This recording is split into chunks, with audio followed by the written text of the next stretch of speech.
भक्ति योग का तत्व ज्ञान। भक्ति का मूल रूप भज है, जिसका अर्थ सेवा करना होता है। सेवा के दो हेतु होते हैं, अनिष्ट विनाश और इष्ट प्राप्ति। इष्ट भी दो प्रकार का होता है, श्रेयस्कर तथा प्रेयस्कर। प्रियत्व तो हो पर श्रेयस्कर न हो, ऐसा इष्ट स्वार्थ कहलाता है। श्रेयस्कर होने पर आरंभ में ऐसा संभव हो सकता है कि वह प्रिय न हो। भक्ति योगी उसे प्रिय बनाकर अपनी साधना आरंभ करता है। कल्याणकारी लक्ष्य को अपना इष्ट बनाकर उसमें प्रियत्व का रस घोल देना भक्ति की यही साधना है। योग का सीधा साधा अर्थ है मिलना, लक्ष्य के साथ पक्के संबंध स्थापित करना तथा उसे सघन बना देना। भक्ति योग के तीन पहलू होते हैं, पहला ज्ञान मूलक, दूसरा स्वार्थ मूलक और तीसरा इन दोनों में भिन्न अन्य भक्ति। इनमें से हमारे बाप दादा मानते आए हैं, हमारे कुटुंब में प्रचलित है, इसलिए इसे भी माननी है। इसमें एकमात्र जड़ता का ही निवास रहता है, इसलिए वह रूढ़ी मात्र रह जाती है। ऐसी भक्ति में दृढ़ता ही ग्रहण करने योग्य है, शेष को संपूर्ण रूप से बदलने की आवश्यकता है। यह परिवर्तन ज्ञान के द्वारा होता है। जब तक इसमें ज्ञान का प्रवेश न कराया जाएगा, तब तक भक्ति होते हुए भी अंधी होने के कारण वह अधिक से अधिक अनर्थ को भी उत्पन्न कर सकेगी। स्वार्थ मूलक भक्ति भयात्मक होती है।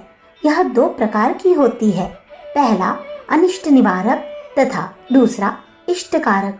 मान लो किसी ग्रह की कुदृष्टि है, उस कुदृष्टि से दुख है, परेशानी है, अभाव है और भी अनेक प्रकार की हानियां होती है।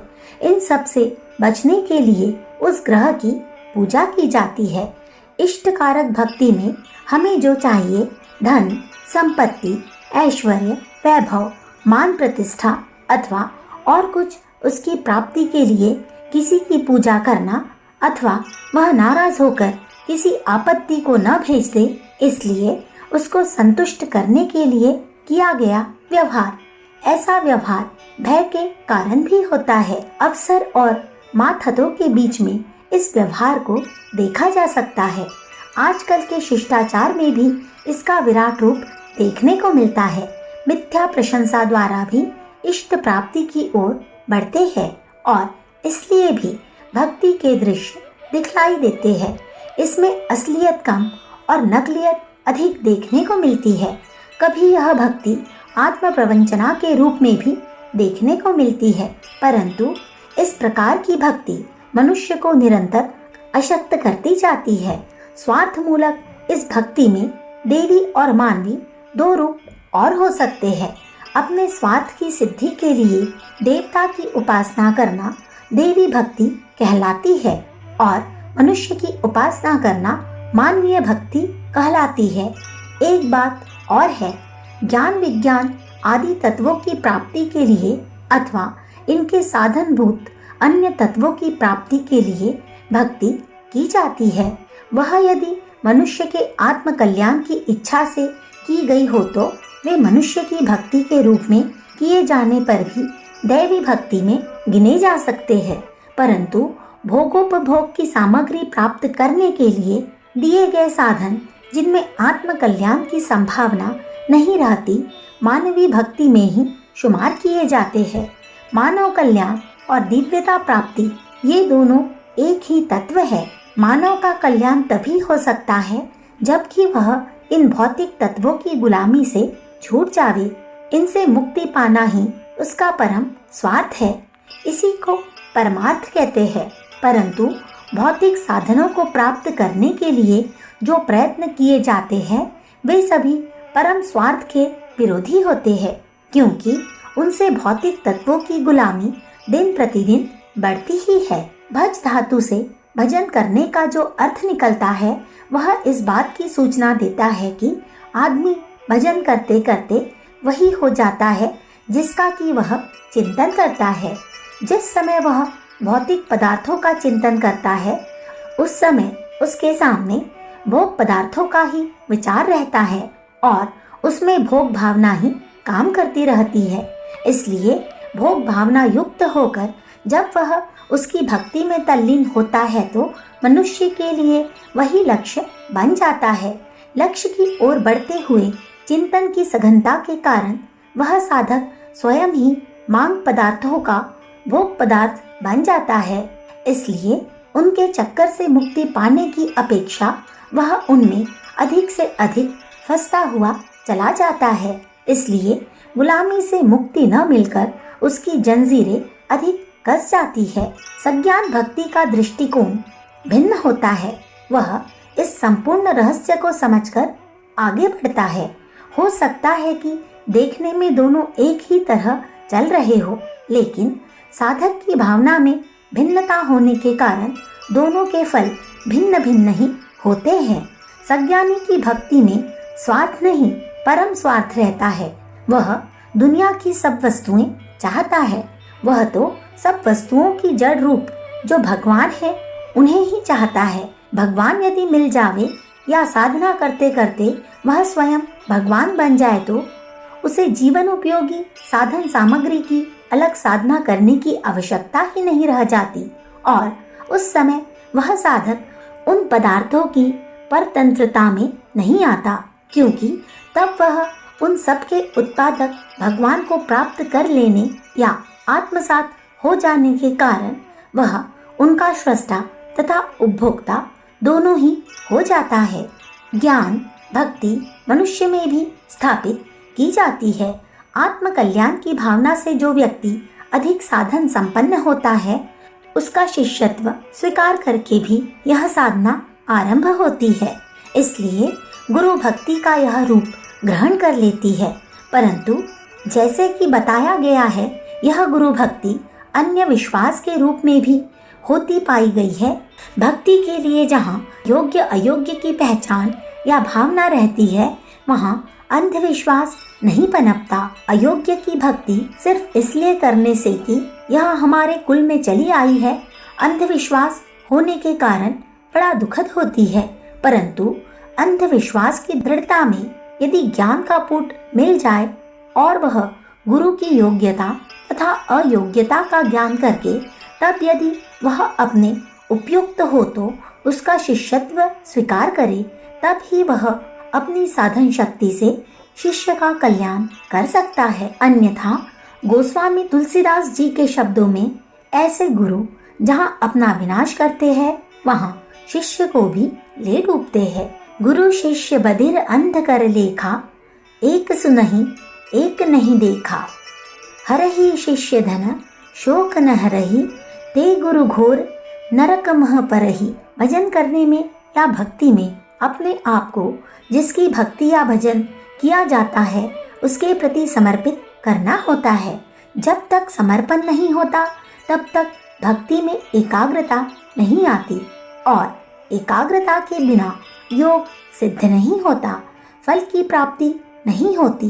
ज्ञानी भक्त समर्पण के पूर्व यह जानता है कि जिसको वह आत्मसमर्पण कर रहा है वह उसकी नाव को पार लगा भी देगा या नहीं। उनके गुण अवगुणों की खोजबीन करके तब आगे कदम रखता है। गुणों व कारण जो उनकी प्राप्ति के लिए आत्मसमर्पण करता है वह उनकी शक्ति या गुणों को अपने भीतर बुलाने और बसा लेने की तैयारी किए रहता है।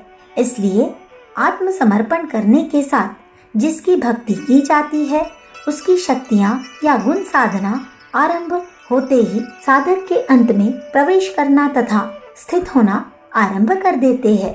लेकिन जहाँ भक्ति तो होती है परंतु या तो साधक के अनुकूल जिसकी भक्ति की जाती है उसमें गुण या शक्ति नहीं होती तो उसके अंदर उन गुण और शक्तियों का ही प्रवेश होना आरंभ हो जाता है। इसलिए अंधविश्वास अयोग्य के साथ संबंध स्थापित कर पतन के मार्ग पर भी अग्रसर होते हैं। पर ज्ञानी जीवन भर अपने विश्वास को लेकर योग्य पात्र के साथ जब संबंध स्थापित करता है तब निरंतर प्रगति करता जाता है। आत्मसमर्पण में लेना और धारण करना ये दोनों ही क्रियाएं होती है। लेने की योग्यता देखकर जिसकी भक्ति की जाती है वह अपनी शक्तियों को शिष्य के अंतर में प्रवाहित करना आरंभ कर देता है। यदि न भी करे तो भी सजातीय आकर्षण के कारण वे दौड़ दौड़ कर उसके अंतर में प्रविष्ट एवं स्थिर होना आरंभ कर देती है। इसलिए भक्त को अपने अंतर जान लेने की सबल मांग तथा आगत शक्तियों को रोके रखने या बसा लेने की दृढ़ इच्छा को जगाए रखने की आवश्यकता होती है। सरलता आती है और सिद्धि में उतनी ही दृढ़ता आती है। किसी भी योग की साधना की जावे, जब तक मनुष्य को सिद्धि नहीं मिल जाती तब तक उसे कष्ट सहने पड़ते हैं, पर साधक जब ज्ञान पूर्वक भक्ति योग की साधना में दत्तचित्त हो जाता है तब उन कष्टों की ओर से उसका मन ऊपर उठ जाने के कारण कष्टों का उसे अनुभव नहीं होता। सिद्धि की आरंभिक अवस्था का श्री गणेश यहीं से होता है। इसलिए भक्ति योग की साधना का आरंभ तभी से समझ लेना चाहिए जब से उसमें कष्ट सहिष्णुता बढ़ती जावे। लक्ष्य की ओर मन लग जाने से वासनाएं भी अपना घर नहीं बना पाती। इसलिए आरंभ से ही मनुष्य की निवृत्ति दुर्वासनाओं से होने लगती है। दुर्वासनाओं की निवृत्ति शांति का सृजन करती है। उधर कष्ट सहिष्णुता शांति को दृढ़ करती है। योग का लक्ष्य पूर्ण शांति है, वह मिलना आरंभ हो जाता है। इसलिए साधना को सिद्धि का तुरंत ही अनुभव मिलने से दृढ़ता उत्पन्न होती है और मनुष्य अंत तक अपनी साधना पर दृढ़ रहता है। ज्ञानी भक्त का लक्ष्य हमेशा आत्मोपलब्धि की ओर होता है, क्योंकि आत्मा ही सब पदार्थों सब शक्तियों का केंद्र है और सर्जक है। इसलिए वह सर्वशक्तिमान बन जाता है। सर्वशक्तिमान बनकर भी उसमें दूसरों को हड़पने की वृत्ति नहीं आती, क्योंकि वह समस्त संसार को अपने से भिन्न देख ही नहीं पाता। वह तो संसार के कण कण में अपने को ही प्रतिबिंबित देखता है। इतना ही नहीं, सबके सब उसके अंतर में भी समाये रहते हैं। इसलिए उसमें किसी को हड़पने की वृत्ति जन्म ही नहीं लेती। वह वासनाओं और इच्छाओं से मुक्त हो जाता है। इसलिए वह मुक्त पुरुष अपनी संपूर्ण शक्तियों के साथ आत्मा को विराट संपूर्ण विश्व के प्रति समर्पित कर देता है और अपने इस समर्पण द्वारा परम स्वार्थ की सिद्धि करता है। यही भक्ति योग की साधना का अंतिम लक्ष्य है। इसलिए अन्य सभी योगों की अपेक्षा इस ज्ञान भक्ति योग की प्रशंसा की गई है और इसे मानव के लिए कल्याणकारी माना गया है। अखंड ज्योति, मार्च सन 1950, पृष्ठ संख्या 6, 7, 8, 9। हमारे YouTube चैनल विचार क्रांति दूत अखंड ज्योति पत्रिका को सब्सक्राइब करें एवं अगली वीडियोस प्राप्त करने के लिए बेल आइकन दबाएं। धन्यवाद।